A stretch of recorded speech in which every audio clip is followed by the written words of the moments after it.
As former pilot Flying J president Mark Hazelwood will spend Christmas in prison.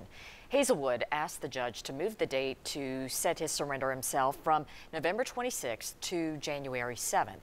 The judge decided Hazelwood did not show he has any religious needs regarding Christmas and that the Bureau of Prisons could not accommodate. Hazelwood facing 14 to 17 and a half years in prison after a jury convicted him of conspiring to commit mail fraud, wire fraud, and witness tampering as part of a pilot Flying J scheme to cheat trucking companies out of rebates.